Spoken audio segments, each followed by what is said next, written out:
Hey, welcome back to the Dirt Beers podcast. This is episode 17. This week we got on Shane Golobic, driver of the number 17. But first, before that, we want to thank our sponsors, Dig Race Products. Since 2016, Dig Race Products has had a sole focus on Northeast dirt modified shocks and suspension tuning. Located centrally in New York, Dig is the industry leader in at-track shock and setup support. This hands-on, at-the-track approach is what leads to the design and development in delivering the highest quality shock absorbers to the dirt track oval market. Take your program to the next level and feel the difference on Dig. Visit digraceproducts.com for more information. Thanks to Brandon and everybody at Dig. As per normal, we're going to start the episode with a beer crack, but I will be the only one partaking this week. So I'm on the Bud Lights. We'll get that out of the way. Shane, welcome to the show, buddy. Thanks for coming on. Yeah, appreciate it. Thanks for having me. So we always like to start the episode, Shane, getting to know our guests a little bit. So how old are you and where are you from? I am 33. I'm originally from Fremont, California, but now I live up in Rockland. So yeah, Bay Area kid for the most part, growing up down there, and then now I moved up north where it's a little quieter. So we love it up here, but yeah, just a California guy, I guess.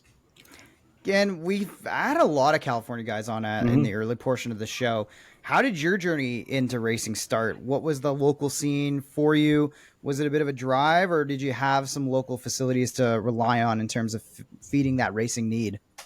Yeah, so I grew up in Fremont, like I said, and my dad raced sprint cars at San Jose Speedway, which was 20 minutes away. And just before I was born, a few years before, there was Baylands, and that was right in Fremont. And that was real close to where I grew up. Unfortunately, it closed down a couple years before I was born. But my dad raced out there. My grandpa actually raced. So I'm a third generation racer. My grandpa raced on dirt in super sedans and stuff. And then my dad went the sprint car route for a while. And then when I was about 5 years old, he decided to throw me in a quarter midget, and away we went. And so there was a bunch of quarter midget racetracks local to where we were at there in Northern California. So we kind of raced all over. Nice. So were you one of these guys, or I guess kid at this time, that came out of high school and went straight full bore into racing, or did you go to post-secondary school for some education? Yeah. I ended up, after high school, I went to San Jose State University, and I got my degree in mechanical engineering. So I kind of made the decision right after high school to take that leap and try and go to college and finish getting a degree. And I think that was huge for me, for sure, just in my own personal growth and development. So yeah, racing was, I raced all through college and did both kind of all at the same time. So I didn't really get the whole college experience. It was go to school, get your stuff done, go to the shop, work on stuff after the races, race on the weekends, and back to school. So yeah, I'd spend 7 a.m. to 7 p.m. at school Monday to Thursday, and then my Fridays and Saturdays were all off racing, mostly on the West Coast in California. So when you have that degree in mechanical engineering and you have that understanding of how things work, how much does that inform your driving style and your approach behind the wheel? Or were you able to keep those two worlds separated so that you didn't kind of have to be behind the wheel thinking about math equations or anything to make the car work better? I don't know. I think that analytical side has just always been in me. Since I was a little kid, I just always kind of wanted to know how things worked, why things worked, and how to make things better, and why certain things are better than other things. So I guess it all just kind of works together. I've never been the kind of racer that can check out and just drive and not think about the car and think about how to make it better and what changes we've made and what they're doing and what we should have done or could have done. And I feel like that helps me a lot with being behind the wheel, but also sometimes I think I get in my own head and you can get yourself too wrapped up in looking at other cars and seeing kind of what you think they're doing with their cars versus what you're doing with yours. And I can definitely get to overthinking pretty easily, but most of the time I like the fact that I kind of know what I like and what's going on and what changes can do to the race car. So in the big picture, I think it's a good thing, but sometimes I think it holds me back a little bit. So you talk about coming out and racing quarter midgets when you first started. Take us through the very first night you strap yourself into a big car, into a full size sprint car. What was that night like, and maybe where you were and where you finished? Yeah, well, so the first time I ever strapped into a sprint car, the one that I remember the most, I went to Marysville out here. It's just kind of a little small bull ring, and turned some laps. It wasn't a race day or anything. It was just a play day, and we had bought a car and we took it out there and figured I'd get some laps in before we go race. So got to turn a few laps and kind of vaguely remember that, but I do remember my very first actual race was a 360 show at Petaluma Speedway. Um, and I was 14, but just almost 15, and we kind of luckily were able to make it work. They allowed me to race. It was really the only place that allowed me to race all out here in California, Yeah. because we weren't really willing to lie about age. So luckily those guys let us race at Petaluma, and it was cool. It was I don't know if you guys know anything about Petaluma, but it's a real hooked up, rough, fast joint out here I've in seen some California. stuff about it. Yeah, it's a place that gets wetter as the night goes. It's the Yeah. tide rolls in and it gets rougher and choppier, and you go through a bunch of tear offs. And I do remember my first race. I ended up I think they put rookie flags on, and we were rolling around there, and we're doing pretty good in the heat races. And one of the veteran guys that was out there actually came over and yanked the flags off and said, "You don't need those," and kind of gave me a little boost of energy there for the feature. And I ended up running over that same guy in the feature when the yellow came out, because we were I think this was before receivers, and so we didn't have radios, and I didn't see the yellow light in time, and I didn't check up, and I ran over the back of him and crushed his tail tank. But yeah, I ended up running third, so I think it was a really good first night. Third place on our first night. Luckily, that guy I think still won the race, so he was kind of upset, but not too bad. So that was cool. But yeah, I think I ran third in my first race, so it was pretty cool. Did he come back over and put the flags back on after? Yeah, he should have. Yeah, he was. Yeah, Adam McCarthy is his name. He's kind of a tough looking dude. He's bald headed and goatee, and like I'm just this little 14-year-old kid. He was intimidating for sure. So he got the point across that he need to pay a little better attention to the yellow lights. But That's nowadays we funny. have receivers and radios, so that helps out a little bit. Yeah. Yeah, definitely. I mean, if anything, he needed the flags on the back of his car so you could see him. I think that's Yeah, that really might what help was out. what we learned from that situation. Yeah. So how do you go from translating that third place finish into a full on racing career? What was that? What were the next steps of your racing journey like? Well, I really just I was very fortunate to have parents that took a chance on me and bought me my first car, and we had a really nice program to start off with. We had a really good running 360 engine, and out here in California, you could run a really solid schedule running a wing 360 car. So we Hmm. were able to run quite a few races and just kind of get going, and we had some good success, and one thing led to another, and I kind of got to the point where I felt like maybe I could make a career out of it. And now here I am, I don't know, 15, 18 years later, still doing it. So it's a pretty cool deal. But yeah, it all started with just having a pretty cool little family operation that we were able to run out of our own house and shop. So Yeah. it's pretty cool to be able to do that. Yeah, always cool to hear the how people get started out doing that stuff. But fast forward a little bit, how do you get up hooked up with the team you're with now at Matt Wood Racing? Yeah, so Matt, he kind of helped me leapfrog into like the next level, even more so later on in life after getting through the family car and running through a different couple rides out on the West Coast. But Matt, he's actually my father-in-law now. But Sarah Okay. and I, my wife, we were kind of starting to date early on there, and it's like 2016 ish, and Matt was kind of in and out of racing before the whole Brian Clausen incident, because he was part of that Chasing 200 tour with Brian Clausen. Had a full Hmm. operation. After that, he actually sold everything and was completely out of racing, and just didn't have any drive to do it at that moment. But he ended up getting back into it completely with both feet with us to start Matt Wood Racing kind of on his own, and we were able to get that going, and it's still going today. So it's been 7 years, I think, racing together with midgets, sprint cars, and um, yeah, he's been huge, just getting me the opportunity to be able to do what we do now. I'm super lucky to be a part of the team that we have now. And it's been a great start to the year already with several events under your belt, but it all kind of gets going with the Chili Bowl for pretty much everybody in the dirt world. So, what was your 2025 Chili Bowl experience like racing with your team? Yeah. So speaking of Matt, he's his big love is midget racing. So he Okay. does it. He allows us to run the sprint car all year as long as we run as midgets in the off season and run Chili Bowl. So he uh, he loves them, and so the Chili Bowl is always like the biggest race, the biggest week of the year, his favorite week of the year. And when it goes well, it's my favorite week of the year as well. It's just a lot of work to get back there with our 5 car team. We pretty much dust the midgets off in December and Yeah. get them kind of ready to go again for Chili Bowl and bring them out. So it's quite the operation trying to get everything situated and ready to go racing for Chili Bowl. So when it goes well, like it did this year, Hmm.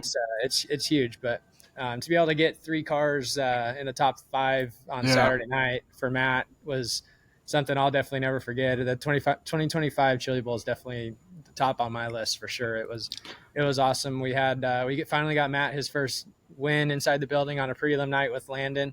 Hmm. Winning on Tuesday night. I almost won Monday, and then Ryan locked in on Thursday, I believe it was. So, Yeah. um, yeah, can't ask for much more than that. Our cars were really fast. Everything went well. All our drivers showed up to play, and so it was a really cool week. So talk us through, you driving yourself in the Chili Bowl, but also working on all 5 cars at the same time. You're basically crew chief in 5 cars and racing against them. What's that like?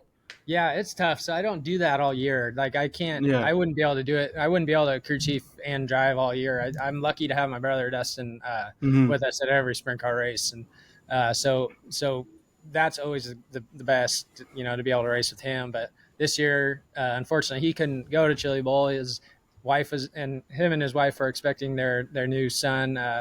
Right, actually, the Saturday night of Chili Bowl, he ended up coming on the Saturday before Chili Bowl, but yeah, so he wasn't going to go to that and miss Yeah. anything with the birth of his son. So yeah, it was kind of a little bit more on my shoulders than it normally is, and so it was definitely a challenging week for sure. It's you're in the building at 8 a.m., you're out of the building at midnight every night, and working on cars and getting things ready and working with drivers, and um, it was a lot, but it paid off in the end. That we had really good speed.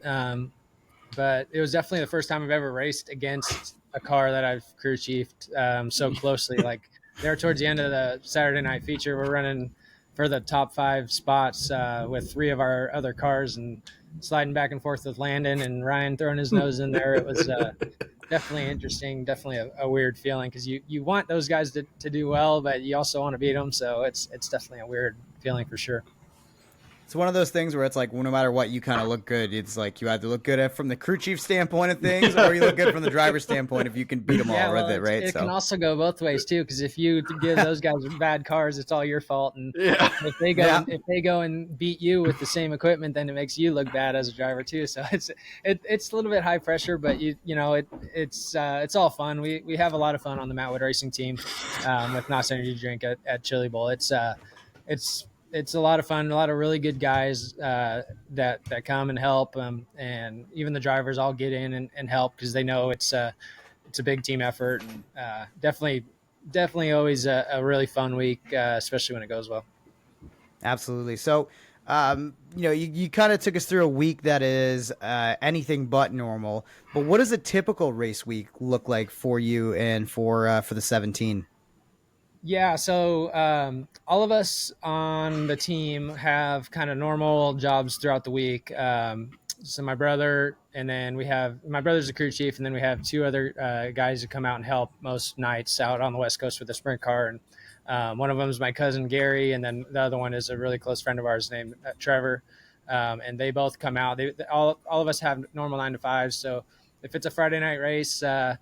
Luckily, I own my own carbon fiber business, so I can kind of leave on a Friday and go get the car to the track.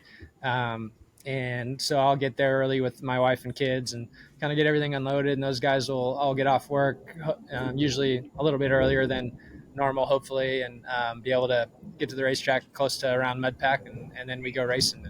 Every race we go to, I mean, 9 times out of 10, we've got both of my kids at the track in the trailer running around. And now we've got a third one, little one, not quite running around yet, but just a little newborn gunner. So sometimes people look at our pits and just shake their heads and say, how do these guys do it? Because it looks more so like a daycare center than it does a race team half the time. But the good thing is we're all really close family, and nobody minds the having to step over little tractors and wooden sprint cars and stuff to get to the tire that's in the rack or whatever. So, yeah, I'm lucky to have guys that are okay with doing that, because I love having the family at the racetrack, and that's a priority for me. My kids both really love going to the races, so that's huge for us. But yeah, that's pretty much the gist of it. Is it's a big family run operation, and we have a heck of a lot of fun. Nice. So I always ask the drivers, I mean, even everybody else, but is there anything for you that is a race day superstition that you have to do on a race day? Um, no, not really. Honestly, I used to have like lucky shorts and stuff when I was a kid. Like I'd have some, like back in the quarter midget days, I'd have lucky shorts that I thought I'd wear for the big races, and they would help. And like when we'd go to the big grand nationals and stuff, a bunch of the kids would like dye their hair different colors and stuff for the races. But Nice.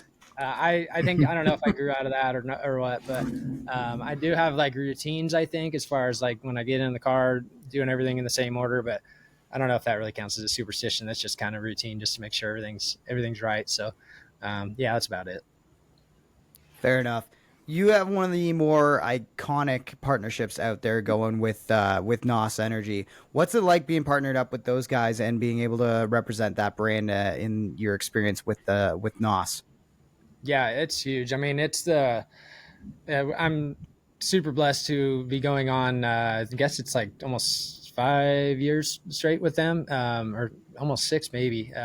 But yeah, I mean, it's huge having Nos a part of the sport, even more so just part of our Yeah. team, but part of the sport. Like their hands are kind of over everything when it comes to midget sprint cars. Anything in the dirt world, they're huge. They do more for the sport than most any other corporate sponsor you could really think of, just across the board. So we're super thankful to be teamed up with Lauren from NOS Energy Drink. She takes awesome care of us, and we love being able to, you know, represent NOS Energy Drink out here on the West Coast, and with a little bit more kind of traveling throughout the West Coast, just kind of cover it throughout the year on a more solid basis. So we have a lot of fun for sure. Nice. So I think, Jonathan, we're at our favorite time of the episode here. Speaking of fun, This is our Rip in the Top segment, Shane. Okay. Don't know if you've seen this before, but basically how it's going to work is I got 4 rapid fire questions for you, and they're all food and drink related, and you're going to be on the timer trying to set the Okay. quick time. Okay. All right. Okay? So our quick time is still Ava Payton at 18 seconds flat. Okay. Okay, so that's the time you're trying to beat. All right. Okay. So I'm gonna count you down 3, 2, 1. Start the questions, and then yeah, as soon as you answer, I'll move on to the next one. Okay. All right. So 3, 2, 1. Favorite beer or drink? NOS Energy Drink. Favorite truck stop snack and drink combo? Fast break and water. Top 3 pizza toppings? Pepperoni, sausage, olives. Favorite wing flavor? Original. that felt pretty good. It That was felt pretty good. It was good. Sadly, not a quick time. Oh man. What that was felt it? So pretty a nice. little off the pace. We're at 22.6. That's Okay. okay. 22.6 is not so bad. That's like Respectable. yeah, that's respectable. It's one of those things of like, I think the pizza question is the one that people get tripped up on the most. You were fast out of the gate on the truck stop combination. That was good. Yeah, Mm-hmm. that's a solid one for me. That might be one of my only superstitions. I like those Reese's Fast Break deals on race day. Yeah, fair enough. So let's turn our attention to 2025 here. So far, you've got 8 features under your belt, 2 wins, 6 top 5s, 7 top 10s. It's a pretty stout start to the year. How are you feeling thus far? There's got to be a lot of confidence in your camp. Yeah, for sure. I think yeah, we're off to a really good start. And we had one rough night there with the high limit guys, but kind of felt like it was going to be a pretty decent night. We ended up getting caught up on a in a wreck there on lap one, running or well we started within the first 6 or 7 rows or something. But I think if we would have made it through that wreck, we would have been restarting like third row outside or something. So that was tough. So we had to go to the back and didn't make much headway. But other than that, we've had really good runs, a couple wins. We won this past weekend at Placerville for the SCCT opener. So yeah, the speed's there. Cars feeling really good. The one that we've been running here is kind of what we finished up with last year. So it's picking right up where it left off. So we're happy with that. Unfortunately, this weekend got rained out. Well, Mm-hmm. one of our races got rained out already, and then one of the races got electrical fired out with some issues at the fairgrounds at Stockton. So I think we're Yeah. going to be off this weekend, but we'll be back at it next week with a $10,000 to win race at Chico. So looking forward to that. Hopefully, we can carry our speed into that. Nice. So what's your 2025 season goals for the team? Like I don't know. I should be better at making like actual goals, but usually we always try to shoot for double digit wins. Like that's always really cool if we could get to that point. Especially because most of the time we run about 50 to 60 races, so double digit wins can be tough to get one out of every 5 or 6 races. So Mm-hmm. um, so far we're off to a good start on that.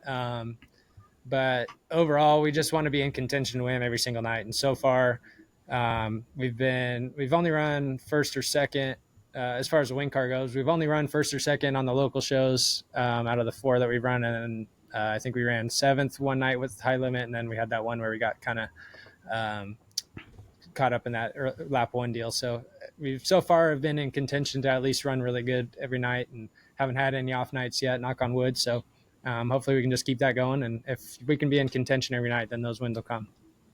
Absolutely. When you look at 2025 in your calendar, I'm sure most of it is probably set in stone. So you've probably had the chance to get the highlighter out. What are the events that you're really looking forward to going to with your team where you're just like, this is the one that either I want to win or just even to go and race at?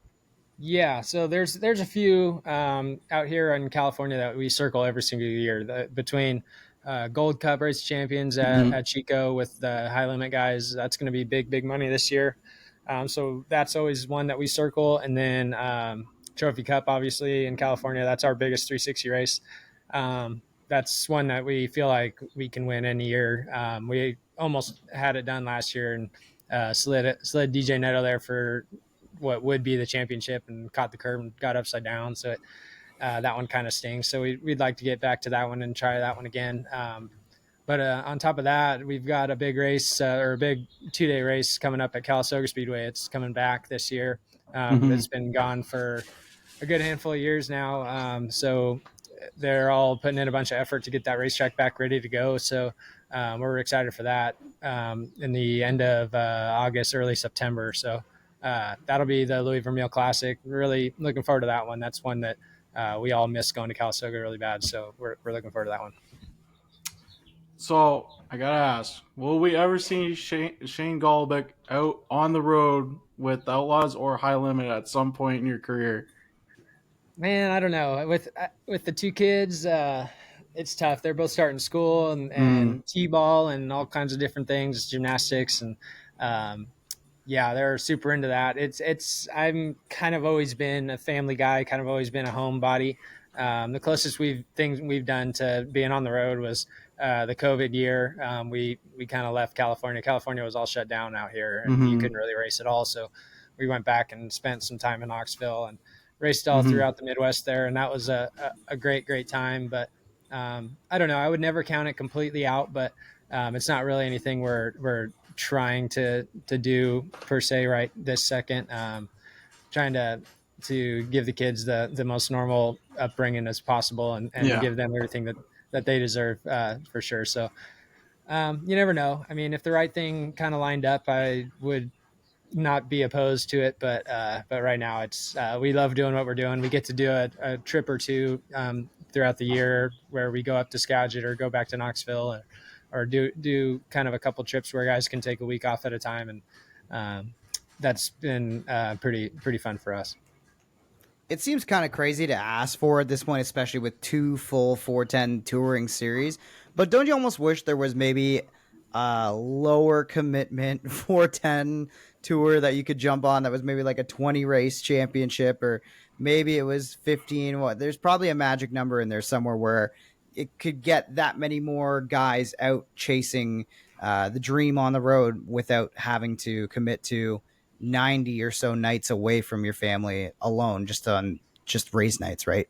Yeah, for sure. That would be awesome. I mean, like the way our team's built, like I said, all three of our crew guys all have normal 9 to 5 jobs, Mhm.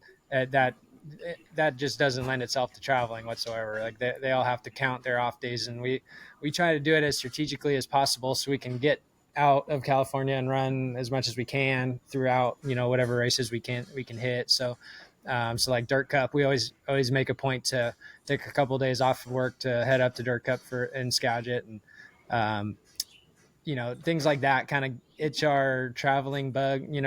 Kind of helps us, feel like we're out there like true outlaws. But really, all of us are kind of all homebodies, and it's tough to really get out and do anything if you're not full time, Yeah.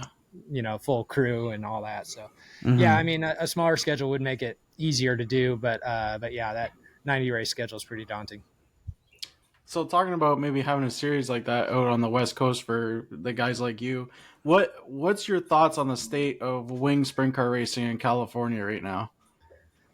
So like as far as competition and stuff out here in the West Coast, I mean, it's tough. Like there's a lot of really good racers out here, and you're not going to just roll into any of these racetracks and beat any of these guys easily. I mean, I I feel like if you go to an ARC show at Tulare or an ARC show like we were supposed to be going to Watsonville this weekend, you're gonna have to race Justin Sanders and Dominic Scelzi and DJ Neto and myself, and all these guys out here that are, when the high limit guys come out, we run right with them. So, and when the Hmm. outlaws come out, we run right with them. So the competition is great out here. I wish sometimes we could run a little bit more 410 stuff just because I love running 410 so much, but it's not a bad thing that we have such a strong 360 uh, series and stuff out here. I mean, it's Hmm. it's it's a good thing that we get to run 360s as well, but like I would be just as happy if it was everything was a 410 race. That would be awesome. The NARC series does a good job putting on shows. But again, some of the scheduling stuff I don't necessarily love. They have a couple weeks where if you want to run for points, you got to go run like a fastest 5 days up in Oregon and Yeah. Washington, and that takes a whole week of people's work days off, and so that makes it tough for a team like us. But yeah, I mean, any race you go to, even if you just go to a local Placerville show, there's a good chance like Justin Sanders is there, or Andy Forsberg, Sean Becker, all those guys. You're not Hmm. going to be able to just go in there and win easily. So the as far as the competition, it's tough. As far as the competition being tough, what about adjusting to a new car? Is there a new race car or new to you race car that you want to sit in on the dirt, or are you loving your life in the sprint car and in the midgets as well for Chili Bowl? Yeah, I mean, I would be open to trying anything, running anything. I'm kind of a sprint car snob though, and specifically a wing sprint car snob. So I'm happy with what I run. I love running them. I mean, just going to run a 360 with local show at Placerville, like Hmm. that just makes me happy. Like I love it. It's that's what I'm that's what I love to do. So I wouldn't be against going to try to run something different, but I'm not going to go push for it. I'm pretty happy doing what I'm doing.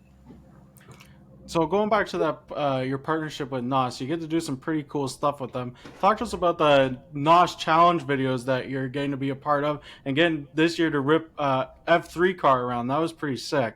Yeah, that was super cool. Yeah, Lauren and everybody over at NOS Energy Drink really do a great job with all those events.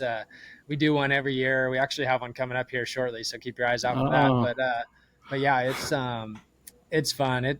All the NOS guys get together and we go and have a great time and get to drive something like that none of us had any experience in whatsoever. yeah. It was quite a cool deal. Um, Definitely something that like I'll never forget, and we're super lucky to be able to do those sorts of things. So, but yeah, that one was really cool because it was the first time we actually like seriously raced something, and usually the other ones were kind of more like I about stuck a limo in the fence at a little baby Yeah. race once. Uh, the other guys about tipped over a school bus, so it was cool to be in like a legitimate real F3 race car and get around there and try and go as fast as you can. It was a lot of fun. Through those through the partnership with NOS and having those events where you guys are all coming together, was there a driver that you kind of didn't really know a ton about or you'd never really met before that you've gotten to know since doing those projects that's really become either a guy that you really love to spend some time with or look forward to seeing, or even just like a close friend that you can kind of go back and forth with and talk about racing? Yeah, I mean that's the cool thing. We're all racers, so we all just naturally kind of get along, which is really cool. As far as all the dirt guys, we all kind of already knew each other for the most part before all of this, but it's been really cool getting to meet Chris Forsberg with doing all that NOS or all the drifting stuff and Mhm. hearing what they go through for their race weekends, and the Anderson brothers on the off road side. It's pretty cool hearing what those guys do as well. So it's been cool meeting them and kind of just getting to hear different worlds of what people do and how they operate and how that's similar to sprint car racing and different. And so yeah, it's always cool getting together and getting to see those guys. So, what's maybe a dirt event that maybe isn't in California, maybe is out of California that you haven't been able to attend or race that you think you would love to either go watch or go wheel a race car at?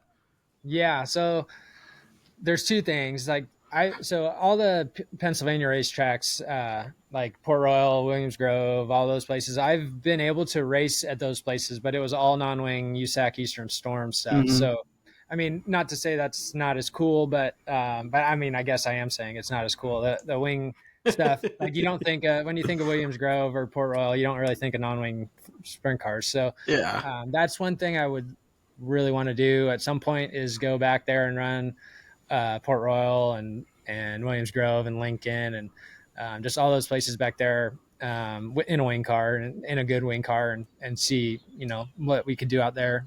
So maybe someday we'll be able to do that.